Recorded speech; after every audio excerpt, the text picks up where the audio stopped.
आप सभी भक्तों का मेरे YouTube चैनल राधे कृष्ण में हार्दिक स्वागत। दिन रविवार, तारीख 19 मई 2024, बैसाख मास कथा, अध्याय 24, द्वादशी तिथि का महत्व। जय श्री हरि विष्णु भगवान की जय। सूतदेव जी ने कहा, इन पुण्य तिथियों में से बैसाख महीने के शुक्ल पक्ष में 12वां दिन हे महान राजा सभी प्रकार के पापों का नाश करने वाला है। यदि लोगों द्वारा द्वादशी का सहारा नहीं लिया जाता यानी धार्मिक रूप से मनाया जाता है तो दान, तपस्या, व्रत, पवित्र संस्कार, बलिदान और सार्वजनिक उपयोगिता के अनुष्ठान जैसे कुओं की खुदाई आदि का क्या फायदा। हरि के दिन प्रातःकाल पवित्र स्नान करने से वही लाभ प्राप्त होता है जो ग्रहण के समय गंगा तट पर 1000 गायें दान करने वाले को प्राप्त होता है। यदि बैसाख के शुभ शुक्ल पक्ष में 12वें दिन पके हुए चावल दिए जाए तो चढ़ाए गए चावल की प्रत्येक गांठ 1 करोड़ ब्राह्मणों को भोजन कराने के बराबर पुण्य प्रदान करती है।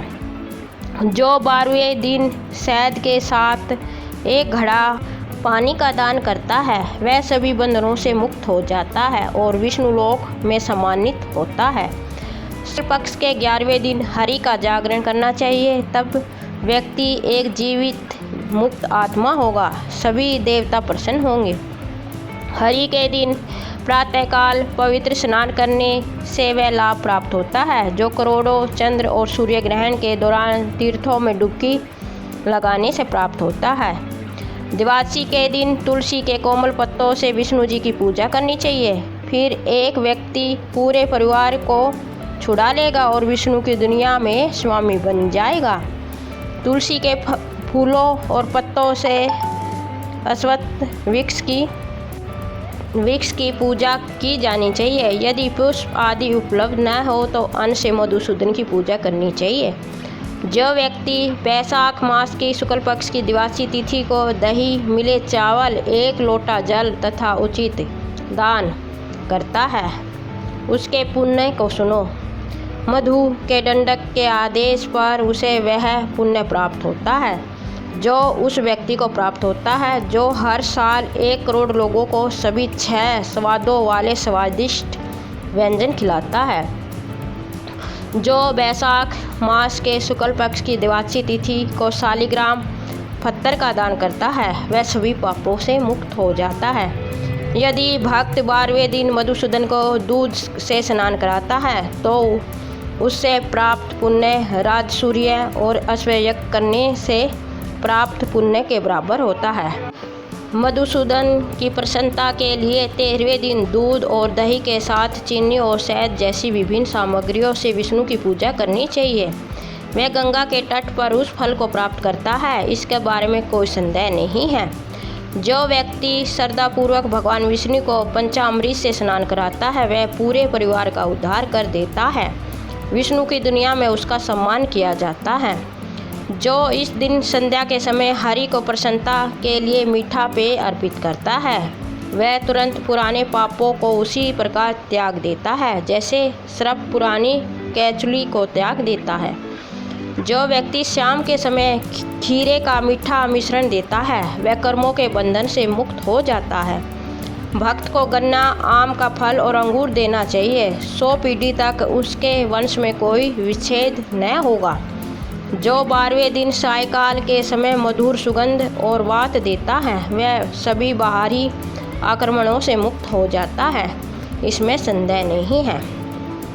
हे श्रेष्ठ राजा, बैसाख के शुक्ल पक्ष के 12वें दिन कोई व्यक्ति जो भी पुण्य कर्म करेगा उसे अक्षय पुण्य प्राप्त होगा।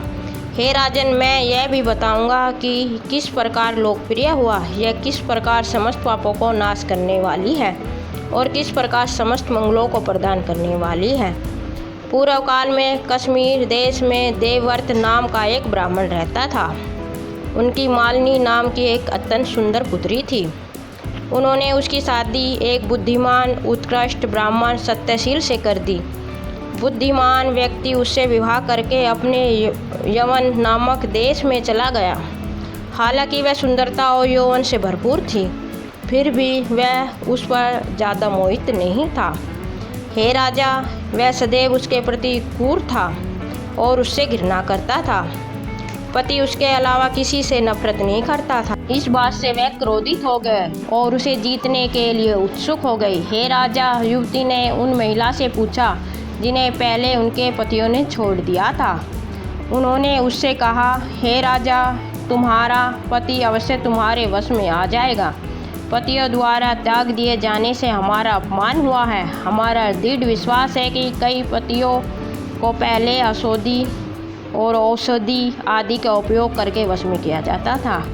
आप आज एक योगिनी के पास जाए, वह तुम्हें उत्तम औषधि या औषध देगी। आपको इसके विपरीत संदेह करने की बिल्कुल आवश्यकता नहीं है। तुम्हारा पति गुलाम की तरह व्यवहार करने लगेगा। हे राजा, उनके कहने पर दुष्ट कर्म करने वाली स्त्री योगिनी के निवास स्थान पर गई और उनसे बहुत बड़ी कृपा प्राप्त की। वह जल्दी से ही अपनी कुटिया में चली गई, जिसमें 100 खंभे थे। वह विशाल और बहुत शानदार था। यह पर्याप्त रूप से बड़ा था। योगिनी ने अपने आप को एक लंबे कपड़े से ढक लिया था। उसके उलझे हुए बाल बहुत लंबे थे। वह अत्यंत तेजस्वी थी। उसकी देखभाल के लिए बहुत से लोग मौजूद थे। उसने धीरे से उसकी ओर देखा। वह हाथ में माला लेकर जप में लीन थी। ब्राह्मण महिला के अनुरोध करने पर योगिनी ने उसे एक जादुई मंत्र दिया, जो उत्तेजित कर सकता था, जो आत्मविश्वास पैदा कर सकता था और जो किसी को भी जीत सकता था। तब उसने योगिनी को प्रणाम किया और उससे बहुत मूल्यवान एक अंगूठी दी, जो हीरे और मणिक से जड़ी थी, जिसकी बहुत ही शानदार लाल चमक थी, जो छूने पर नरम होने से बनी थी और जिसकी चमक बारंबार सूर्य की किरणों के समान थी। अपने चरणों में रखी अंगूठी देखकर योगिनी प्रसन्न हो गई। वह समझ सकती थी कि पति की अपेक्षा से उसके हृदय में क्या प्रतिक्रिया होगी। हे राजा, अपने कल्याण में लगी तपस्वी महिला ने ब्राह्मण महिला को बताया, इस ताबीज के साथ यह पाउडर सभी जीवित प्राणियों को वश में करने के लिए प्राप्त शक्तिशाली है। चूर्ण अपने पति को दे दे और ताबीज को गले में धारण करें। आपके पति को जीता जा सकता है। वह किसी अन्य खूबसूरत महिला के पास नहीं जाएगा। वह आपसे कोई अप्रिय बात नहीं कहेगा, चाहे आप बुरा व्यवहार ही क्यों ना करें। वह चूर्ण और ताबीज लेकर अपने पति के घर वापस आई। शाम होने पर उसके पति को दूध में पाउडर मिलाकर पिलाया गया। उसके गले में ताबीज बांधा हुआ था। उसके बाद उसे कोई चिंता महसूस नहीं हुई। हे परम श्रेष्ठ राजा, जिस स्त्री के पति ने चूर्ण सहित दूध पी लिया था, वह उस चूर्ण के सेवन से पीड़ित हो गया। वह दिन ब दिन थकता और चूर चूर होता गया। भयानक सड़े हुए घावों में कीड़े और कीटाणु बहुतायत में उग गए। कुछ ही दिनों में पति की हालत बेहद गंभीर हो गई, लेकिन वह अपने बुरे कर्मों और अलग पुरुषों के साथ मिलन से खुश होकर रहती थी। जिसका स्वाभाविक तेज और तेज नष्ट हो गया था और जिसकी इंद्रियां विकृत हो गई थी, वह पति दिन रात विलाप करता रहा। उससे कहा, हे स्वागिनी, मैं तुम्हारा दास हूँ। मैं तुम्हारी शरण में आता हूँ, मुझे बचाओ। मैं किसी अन्य स्त्री की कामना नहीं करता। हे राजन, उसकी दुर्दशा को जानकर वह भयभीत हो गई। वह चाहती थी कि उसका पवित्र जीवित रहे, इसलिए नहीं कि वह उसका कल्याण चाहती थी, बल्कि इसलिए कि वह उससे अपना आभूषण बनाना चाहती थी। वह तुरंत योगिनी के पास गई और उससे सारी बात बताई। जलन शांत करने के लिए उसे दूसरी दवा थमा दी गई। जब दवा दी गई तो पति को तुरंत राहत मिली और उसका स्वास्थ्य सामान्य हो गया। उसका प्रेमी कुछ घरेलू काम निपटाने के बहाने घर में रुका रहा। उसके सभी जाति और धर्म के प्रेमी थे, सभी घर में ही रहते थे। पति उसके विरुद्ध कुछ भी कहने में असमर्थ था। फिर भी उसके दुष्ट कर्मों से उत्पन्न पाप ने उसके शरीर को रोगाणु पैदा कर दिए। उन्होंने उसकी हड्डियां छेद दी। वह विनाशक काल और निरंतर यम के समान थे। उनके द्वारा नाक, जीभ, कान के शासन संतनों में भी छेद कर दिया जाता था। उंगलियां फट गई, वह लंगड़ी हो गई और अनंत में उसकी मृत्यु हो गई। उसे नरकीय यातनाओं का सामना करना पड़ा। उसे 1,50,000 वर्षों तक तांबे की कढ़ाई में भूना और उबाला गया। फिर उसका कुतिया के रूप में सैकड़ों बार पुण्य जन्म हुआ। उसमें सदैव कोई न कोई दोष रहता था, जैसे नाक कट जाना, कान फट जाना, उसके सिर में हमेशा कीड़े पड़े रहते थे, कभी कभी पूँछ कट जाती थी, पैर टूट जाता था, उसे घर में कोड़े मारे गए। बाद में वह सोवीर देश के ब्राह्मण पद्मबंधु की दासी के घर में एक कुतिया के रूप में पैदा हुई। इस जन्म में भी उन्हें अनेक दुखों का सामना करना पड़ा। उसकी नाक काट दी गई, कान फट गए, आंखें क्षतिग्रस्त हो गई और पूँछ कट गई। वह बहुत हतप्रस्त थी, सिर में कीड़े पड़ गए और योगिनी मारक की भी संक्रमित और सड़ गया। इस प्रकार हे राजन, इस जन्म में 30 वर्ष बीत गए। यह सौभाग्य की बात है। उसके अपने कर्मों के परिणाम स्वरूप वैशाख मास के शुक्ल पक्ष के 12वें दिन, जब सूर्य मेष राशि में था, पद्मबंधु के पुत्र ने नदी में अपना स्नान किया। शारीरिक और मानसिक शुद्धता के साथ अपने कपड़े पूरी तरह से भीगे हुए घर गए। वह तुलसी के पौधे के बने मंच के पास गया और अपने पैर धोए। चबूतरे के नीचे कुतिया सोई हुई थी।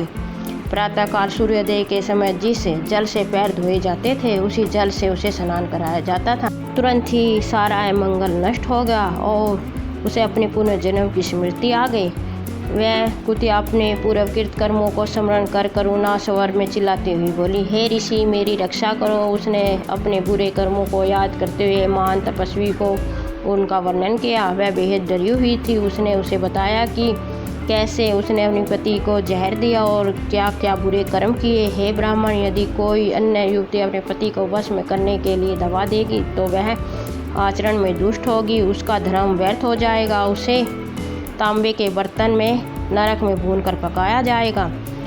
पति नेता और सहारा है, पति गुरु है, पति सर्वोत्तम देवता है। यदि वह अपने पति के प्रति अहित कर आचरण करती है तो एक पतिव्रता स्त्री सुख कैसे प्राप्त कर सकती है। वह निचले जानवरों के बीच 100 बार पुण्य जन्म लेगी, वह सैकड़ों बार और करोड़ों बार कीड़े के रूप में जन्म लेगी।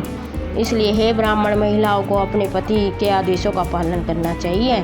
हे ब्राह्मण, यदि आज जब मैं तुम्हारे सामने आई हूँ तब भी तुमने मुझे मुक्ति नहीं दी, तो मुझे भी यातनाओं से भरे घृणित बुरे जन्मों की आकांक्षा है। अतः हे ब्राह्मण, यद्यपि मैं दुष्ट कर्मों से भरा पापी हूँ, फिर भी मुझे अपने पुण्य देकर मेरा उद्धार करो।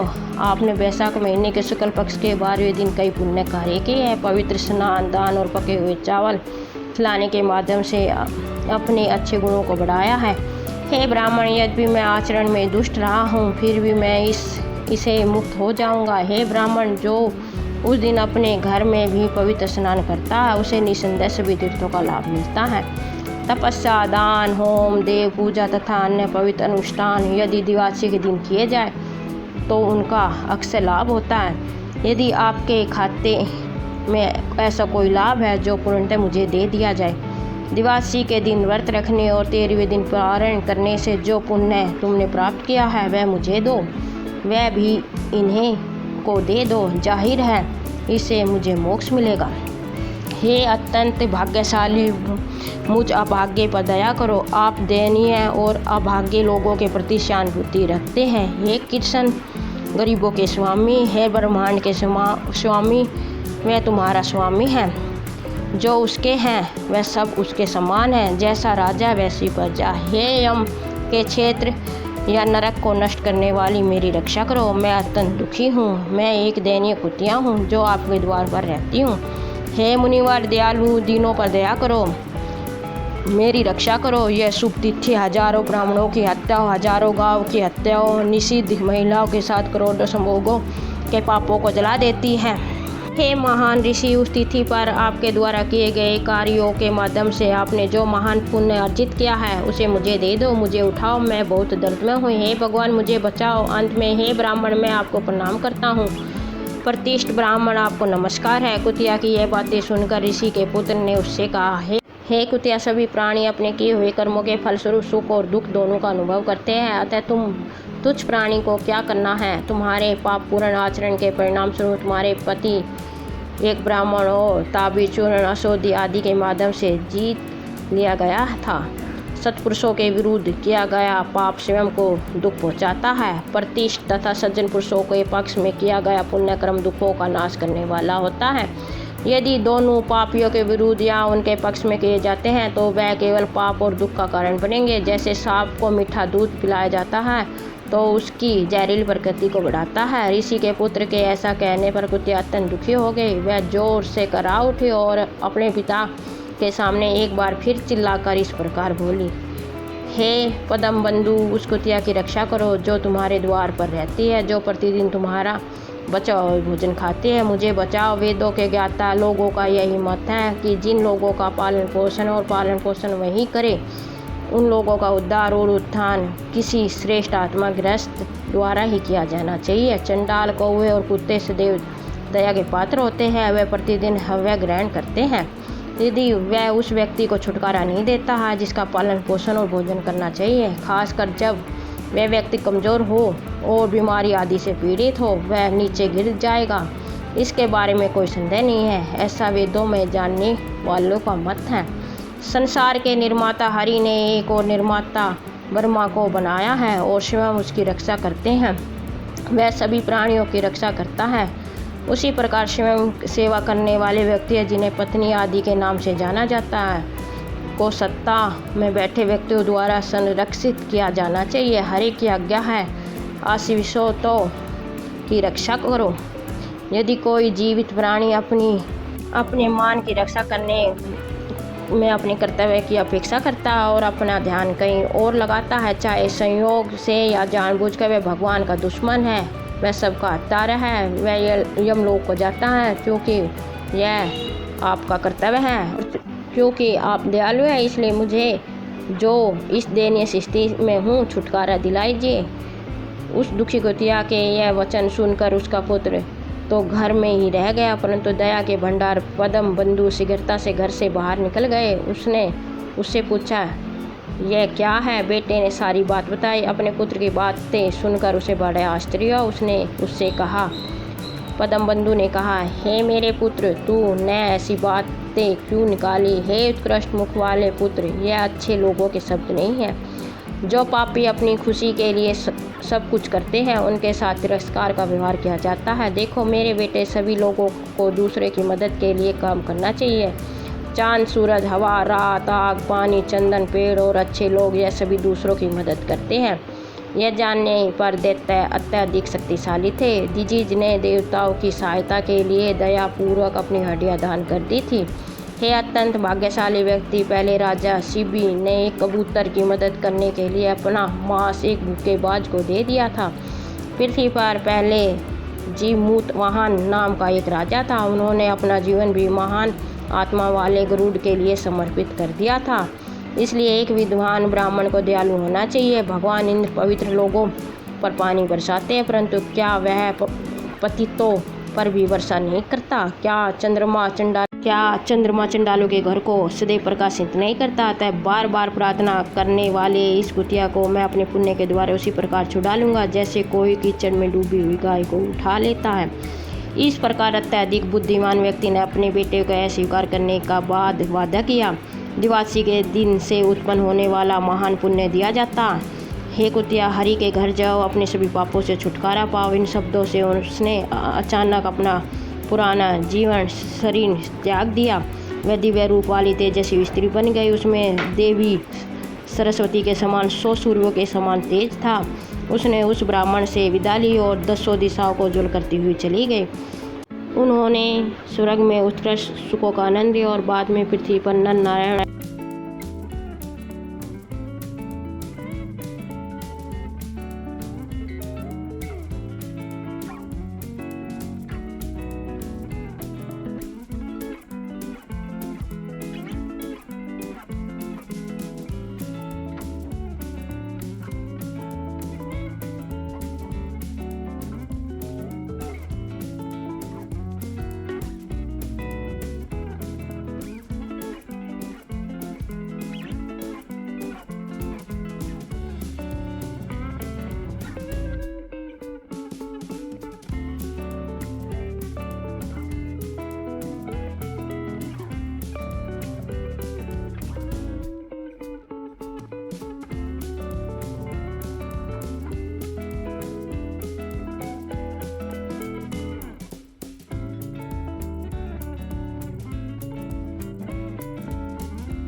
भगवान शिव ऋषि नाम से जन्म लिया। वैशाख के शुक्ल पक्ष में 12वें दिन की शक्ति से वह देवताओं की पसंदीदा बनी।